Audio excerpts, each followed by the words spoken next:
Good afternoon Welcome. to the Vision Driven Family Institute. This is our live broadcast for Saturday, April 21st, 2018. And we are your hosts this afternoon. My name is Andrew. And I'm Kiana. And we are the Joyner family. So with the Vision Driven Family Institute, we educate family leaders to fulfill their family's purpose, build wealth, and empower generations. Absolutely. And we will be presenting a topic this afternoon for you that we are very excited about. Hits very close to home for us. Yes. Because this is, in our eyes, one of the foundational pieces to building your own family vision and driving it forward from the financial side of things. And that is how to properly budget your money and why it is important. So our topic this afternoon is living on a budget, burden or blessing. So let's jump right in. So I think first it's important to start off with what is a budget, right? We have a quote that we would like to start with. So our quote this afternoon comes directly from Dave Ramsey.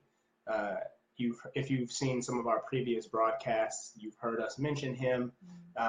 He wrote a few books that we have read. We are facilitators of one of his programs. And his quote is, "A budget is telling your money where to go instead of wondering where it went." Yes, and I think all of us can relate to that, of having more month than money at times and wondering, shoot, what happened? Yes. And that's never a good feeling. No, not at all. So we do want to let you know that we are broadcasting live. And as many of you know, is we do have a baby girl. Her name is Anaya. She is 9 months old. Almost 10. Almost 10 months. So she is in the house with us. She was napping. So one of us may have to run out to grab her during the broadcast. And I'll be right back. On that note, so while Kiana goes to tend to our beautiful baby girl, ultimately, what we want you to walk away with this afternoon from this broadcast is understanding why you want to budget your money. It's such a key component. I think many of us have heard about budgets. We know about budgets, but it's one of those things kind of like healthy eating that you should do, but we don't always execute the way maybe we know we should. And so this video, this live broadcast this afternoon is going to help you understand the why behind budgeting. In a later broadcast, we can get into the nitty-gritty of exactly how to budget and what line items to have and all of that stuff.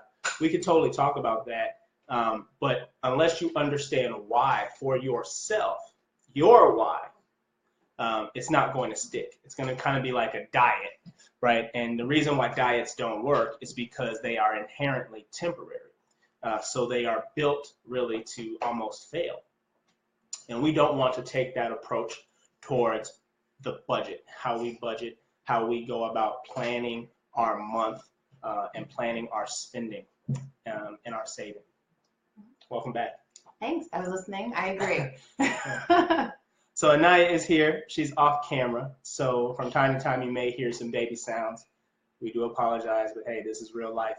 So this is what it is. Family vision. Yes. So she's included. Yes, she is. She's looking at us, kind of wondering why we're talking to a screen. So, all right. So why don't we just dive in? So I've already kind of introed the whole point of our video this afternoon, which is the why. Why for budgeting. So would you like to share more about that? Yeah, I think what can be helpful is maybe understanding, well, how did we even come to begin budgeting? And one thing that we were finding is, again, that we're, working hard, we're making this money, and then wondering, okay, well, why is our account so low? Why do we feel like we're struggling when we shouldn't be? So that was something that was really bothering us. So we decided to kind of, pull 2 months worth of of our monthly expenses and our bank statements. Our bank statements, and seeing, okay, where is our money going? What categories is it going to? And that was really eye-opening for us, because we were realizing that we were literally eating our money on, eating out and, frivolous spending. Yeah, just kind of just random stuff, little Chipotle's here and there, or whatever it may be. A lot of it was food. Yeah. And it's not like we don't go grocery shopping, right. So we were just realizing how foolish and irresponsible we were being. Right. And when you see that total of how much we could be having, and how much we were actually having, we were kind of saying, all right, enough is enough. We need to make a change. We can't keep living like this. And that's when we got serious about budgeting. Yes, absolutely. And so ultimately, what we call that, now we know, it's called the financial reality check. It's kind of like, and I'm going to do a lot of relating this to physical health and diets and things like that. It's kind of like, you haven't stepped on a scale for a really long time. And, one day you look in the mirror and you're just kind of like, what's that little roll right there? And, you do this. For women. Yeah, you kind of look, you look to the side and you're like, that wasn't there before. And so you step on the scale for the first time, maybe some years, and you're just like, wow, I had no idea I had allowed myself to get to that weight. So it's like a similar experience for your finances when you go and do this, what we call financial reality check. And this is just a straight up, you look at your bank statements and you put all your spending in different categories. And you see what categories you're spending your time and your money doing. I'm reminded of a comment I heard one time that it said, you know what individuals value by what they spend their money on. So when you go look at your financial statements and you see exactly where your money is going, that tells you what things you value in life. So are you a giver? Will you do that financial reality check and discover that you give a lot of money to your church or to a different organization that you support? Do you value food like we Are do? You an eater? Clothing, movies, hanging out, drinking, whatever. There's so many different things we can spend our money on. So that will definitely be an eye-opening experience for you, and we highly encourage you to do that. Yes. Because that'll also help you establish the why for yourself, for you and your household. And that can be the motivation to keep going, to realize that I don't want to be back in that situation again, so I need to stick with it. Yep. And as we were talking and reflecting on this topic, we were realizing that budgeting is the key to financial freedom. Yes.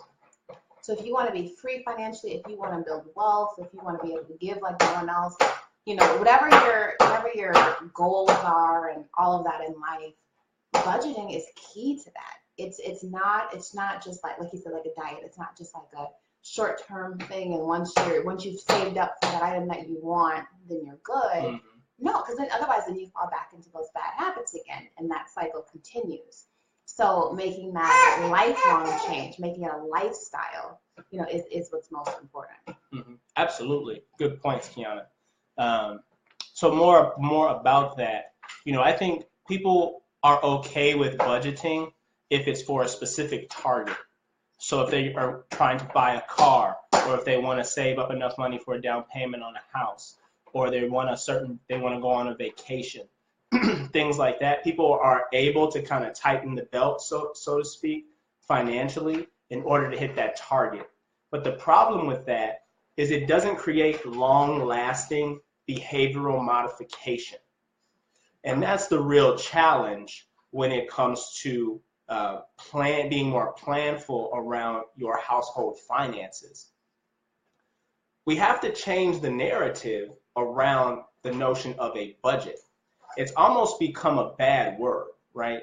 The dreaded B word, the budget. People make it seem like it's a very restrictive experience. And naturally, when you tell us we have to cut back on things or we can't have certain things that we really want, there's natural resistance to it. People very naturally push back from that kind of an experience. So we have to change the narrative around the budget. We don't even really like to call it a budget. We would prefer to call it our household financial plan, our monthly financial plan, because that's really what it is. At the beginning of the month, we're sitting down and we're planning out the next 30, 31 days on how are we going to spend our income. What categories are we going to decide for the month need some financial attention. So obviously you're always going to have some things that are just sticklers, like your mortgage or your rent, your gas for your vehicle or transportation expenses if you take public transportation, right? Things like that. If you're a believer, tithing and giving at your church, things of that nature. So you build those things into your budget, right at the very beginning.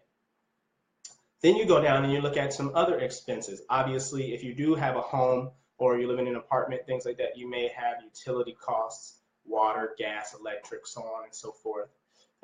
You obviously have to buy food, right? You have to eat for the month. So things like that, very practical things that you're going to spend your money on anyway. You build those into your monthly financial plan. Where most people tend to fall off is the spending outside of your normal regularly occurring expenses. It's the eating out, it's the going to the movies, it's going to the bar, it's buying clothes, right? More clothes than is probably necessary for that month, right? You're just like a shopaholic. I had a coworker on Friday. We were discussing some things, and it was a little bit of a stressful thing. So as a result, she's like, I think I'm going to go to Target and have some retail therapy, right? And so, but I laughed and she laughed, but that's a thing. People really do have retail therapy. They'll go and just start spending money to make themselves feel better. And so those are the behaviors that can really have a negative impact on your long-term financial success. Yeah, definitely. They can set you up for, like I said, staying in those bad habits and those bad patterns. So let's discuss. So why do people see it as a burden? So yeah, good point. A burden. Again, people are naturally resistant to things that they feel are restrictive, like a diet, right? If you're told you can't have donuts, or you can't have pastries, or you can't have sugary treats, that can be a very negative experience for people. They feel like someone is trying to control their life, trying to control their eating. I'm just going to turn this down just a little bit so you can see Anaya. Say hi. Say hi. Hi. Wave to the camera. Hi. Yeah. She's like, I Yeah. don't know what's going on. Right. But yeah, so people see it as a burden because they have this negative perception of the budget. Yeah. And so because of that negative perception, people are just naturally resistant to it. We see it a lot when we have facilitated different classes or courses on these topics. That is always a tough lesson for people because you can already see them roll in their eyes, and you can feel like they feel all this pressure, or they feel kind of constricted. Like I can't just do what I want to do when I want to do it. Well, and I think the thing about that is that if you do have any debt outside of a mortgage, for example, and you're saying, well, I just want to do me, that's irresponsible, because your money is flying out the window, and when it could be in your pocket. Yep. And by setting up yourself financially with a budget where you're able to know, okay, well, how much do I have left over? How much debt can I knock off? That kind of stuff, so that you do have more. That's the freedom. And for me personally, once we got on the budget and started, getting serious about it, I felt more free, because I'm not wondering where did the money go, what happened. We created the plan, and in that is built in different things that we're wanting to do. If we know we have a bowling event, or different things like double a date, or anything that if we know those things are going to be happening, we put it in the budget, and then we have the leftovers to be able to then further, save or whatever else that we have it earmarked for. But we're not feeling so strapped. Exactly. Yeah. Exactly. Yeah. So with the budget, it actually gives you an opportunity to tell your money what you want to do with it. Yeah. You're the So master. you're the master of the money instead of the money being the master over you. Mm-hmm. So if you want to go out and have a good time, go to the movies or whatever, however you do that, put that in your budget, right? Mm-hmm. Give yourself a little entertainment line, Mm-hmm. right? But put a boundary around it so you're not just throwing money out the window. Mm-hmm. You see what I mean? And that's the difference. So at the beginning of the month, you're going to sit down with your spouse or with your accountability partner or with whoever, and you're going to plan out your month, and you're going to say, okay, I'm going to set aside $50, $100 for entertainment this month, Mm-hmm. right? And so then you get to choose What you do. what that entertainment is, right? So if you're going to go to the movies, or you're going to go, shopping, what have you. You also will put clothing in the budget. Mm-hmm. Because we need clothes, right? I mean, that's what it is. Yeah. So you build that into your budget. Yeah. But you're just gonna give it a boundary. Yes. You're gonna say, okay, I'm only gonna set aside $150 for clothes this month. And then maybe you'll actually be getting things that you need. Right. Rather than just kind of, $300, I just rack that up at the store and then don't wear half of it. Right. And end up giving it away later. Yep. So yeah, so it's a, like you said, it's a way to tell it where it's going, but you still have it built in the things that you're going to do. Exactly. Like not where you're saying, okay, well, we can't go to the movies at all, and you're a big movie person. Why would you set yourself up? Right. Give yourself what they call a cheat day, right? Again, just like relating this back to a diet, oftentimes they say build in cheat days on your diets, right? Yeah. So where you can have, a sweet treat or something like that, Mm-hmm. and that kind of will take the edge off, as they say. Mm-hmm. Same thing with your budget. You're going to build in, we call it blow money, Mm-hmm. right? Meaning we can just blow it on whatever we want to. Now that's not going to be a large number, right? That's going to be 30, 40, 50 bucks, whatever it's going to be per person. And then once that blow money is gone, in theory, you're not supposed to be spending any more on frivolous items during that month, Yes. right? Obviously, there's going to be months that you slip up, things like that. But in general, the goal is to stick to the amount that you've set aside. Mm-hmm. So then it won't feel as restrictive to you. Mm-hmm. And then you can be more purposeful about how you spend your blow money. Mm-hmm. So instead of just blowing it on coffee, you can maybe get a massage. Right? Go on Groupon and find a massage or something like that, or a facial, or get your nails done, or whatever it is you want to do. If you're a guy and you like sports, you want to go play golf, or what I'm saying, something like that. So that's how you use the blow money item in your budget, so it doesn't feel so restrictive.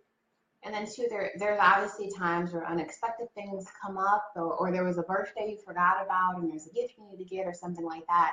Then that's where, what we call like an emergency budget meeting, where you get back with your spouse, your accountability partner, or whoever it is, and just are open about that expense and decide, okay, so I have to get this birthday gift, so I'm gonna spend $40 on it. So if we're gonna spend that, then maybe we need to cut back on clothing $40 so that we're not getting too out of hand. Right. So trying to keep it balanced and not just kind of saying, well, I'll just do this extra 40 and then this extra 50 and then this extra 100 for that, and then you're back where you were before and you're not having anything left over. Mm-hmm. So that's a key point too. Yeah. Now you have to keep in mind, we're approaching the budget from a very specific financial worldview. Mm-hmm. And that worldview is one that credit cards and loans, things like that, are not an option. We are only going to use the money that we have from our incomes, from our jobs, from the jobs that we work, okay? So that means we have a limited amount of resources every month to spend. So we can't go over budget because that means we are potentially spending more than what we're bringing in. Mm-hmm. When you have things like credit cards, that gives you more cushion. Well, you feel like it's more cushion, to where you don't have to be so concerned about your monthly income because you have this $1,500 credit limit on your And so you end up doing a lot more overspending and overstretching. And that's how people end up in a lot of credit card debt. Yep. Is because they're spending more than they actually make in a month. That is something our government does. And that is why the government is in trillions upon trillions of dollars in debt. Yeah. Because they do not sit down and look at how much revenue are we bringing in from taxes, different fees, administrative fees, so on and so forth, versus how much it costs to operate our government, operate our nation, so on and so forth. Same concept for your household, just on a smaller scale. You need to become an expert at your, what we call your numbers. How much does it cost month to month to operate our household? Okay, we're talking about, first of all, the 4 walls: housing, food, transportation, and clothing. Okay, those are the 4 walls. All right, those are the 4 things that you need to survive. This is just straight up survival here. Yeah. A place to lay your head. You have to eat. You have to be able to get around, right? Especially if you plan on working a job, you have to be able to commute for the most part, and you have to have clothes, right? Now, this isn't shopping at Neiman Marcus here. This is basic clothing. So that's your ground zero, and that's for any income level. Okay, whether you are on minimum wage or you have a 6-figure plus income, you first of all start with the 4 walls. Make sure you can cover that. Then after those things, then you start looking at things like your utilities. You start looking at things, any extras that you would build in. So if you have a car, you have to consider the maintenance of that car. Yep. So oil changes and fuel pumps and all that kind of jazz. If you are in debt, right, you have to think about making the minimum payments on all of your debt responsibilities. So if you do have credit cards or student loans or car loans, making sure you can pay the minimums on those for sure. And if you realize that, as we're talking about this, and if you're someone that has been relying on credit, like most people do, and that just based on the income you bring in, that's not enough to cover even just the 4 walls, for example, then that's where, an extra job or tightening things up. Or a new job. Yep, new job. Maybe sometimes it's time to move to a cheaper place for a period of time, or, so there's options and things that you can do so that you're putting yourself in a better financial position where you can feel more free and not feel so tied down. Absolutely. So this is how you first of all approach it, right? And again, the goal is to be more planful about how you are spending your money each month. And as you get more competent in doing this month after month after month, then you can have a better sense for longer term financial goals.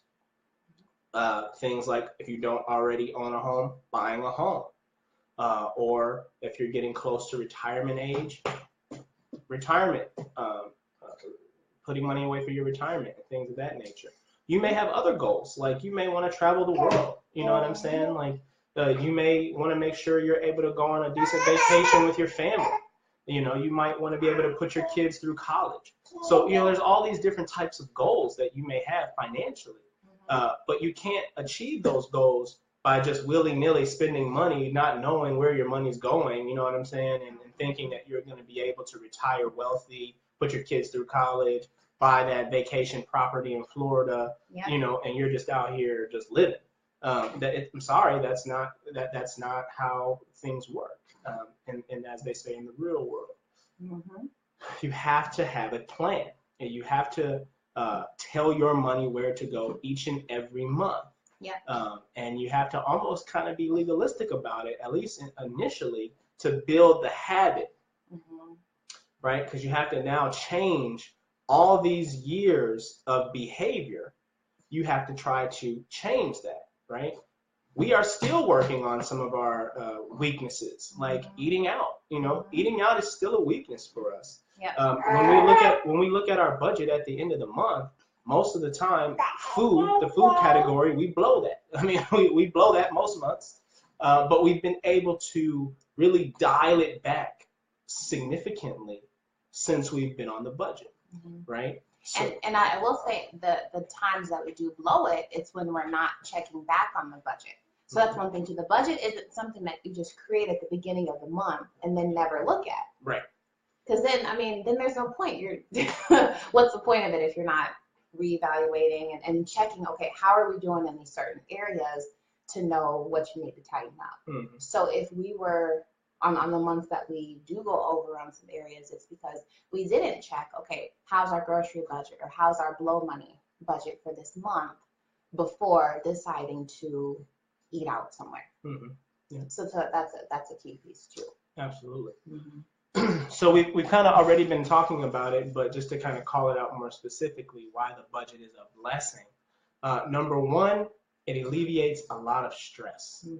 You actually know at the beginning of the month that your dollars will stretch to the end on paper. Yes. And that is very comforting, especially depending on your circumstance. If you're a single mom or a single parent, or you're a large family but you don't make a lot of money, just the peace of mind of knowing that yes, we'll be able to make it this month on paper goes a long way. It goes a long way. Don't discount that. I would say the second reason why it's a blessing is oftentimes you will discover you have been wasting a lot of money. And by just simply telling your money where it's going to go at the beginning of the month, it will feel like you got a raise. It will really seriously feel like you have more money than you previously did.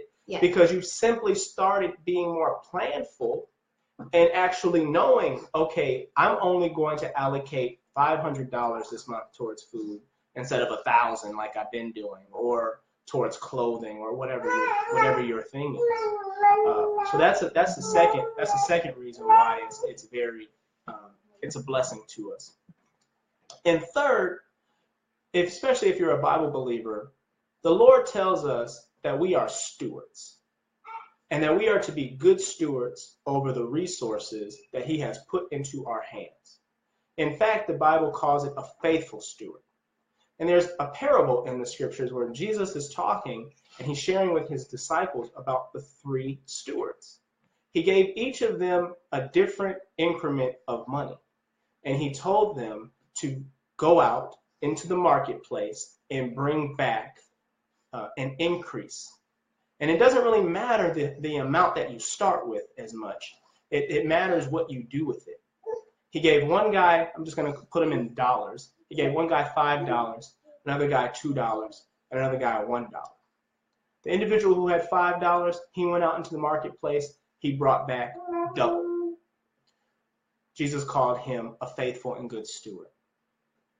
The guy with $2, he also went out into the marketplace, brought back double. The Bible calls him a faithful and good steward. The individual who had $1, instead of going out into the marketplace, he decided to bury his dollar. So when the master came to inquire about how he was doing in the management of his resources, he gave him back the same dollar. He said, "You are an unfaithful steward." Why? Because he did not use his talent, use his abilities, go out into the marketplace and be wise in the dealings, in the affairs of when it comes to money. He just buried. He didn't do anything. He was lazy. We don't want to be in that scenario. We want to be considered good stewards of the resources that God has blessed us with. And by doing a budget each and every month, that is a very practical way for you to demonstrate that you are a good and faithful steward. Because really, at the end of the day, God owns it all. We're just managers. Just saying amen to that. Amen. So the Lord is looking for us to be wise stewards of the money that He allows us to earn from our jobs and so on and so forth. And this is something that everybody can do, regardless of their income level.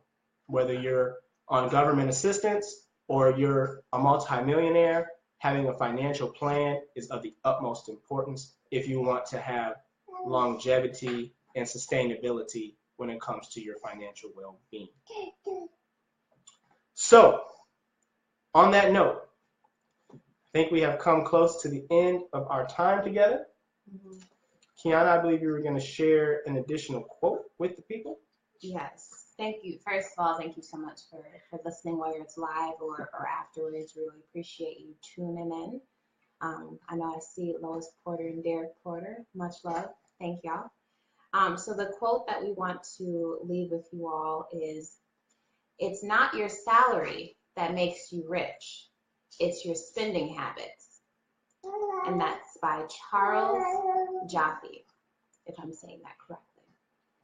But so I think that's a key point that we were, really stressing, that regardless of where you're at financially, being responsible with your money, knowing where it's going, having a plan for the month can really just be a breath of fresh air. And it's not, it may feel restrictive, but there's a greater purpose. And when you keep in mind the why, like we were talking about, the why you're doing this, why this is important, and that's nothing. You can stick to it. You can keep going, and we're here to support you. So if you have any questions, if anything does come up throughout the video that maybe we didn't touch on, or maybe that you're still wondering about, please don't hesitate to leave a message in this video. We will respond, because we're all in this together. We're all in this together. So this is the Vision Driven Family Institute. Again, I'm Kiana Joyner. And I'm Andrew Joyner, and this is Anaya Joyner. Good job. Yeah, she did all right. She hung in there. Get her a little snack. Yeah, but we wish you much peace and blessings. And we just hope that you enjoy your weekend. Be safe.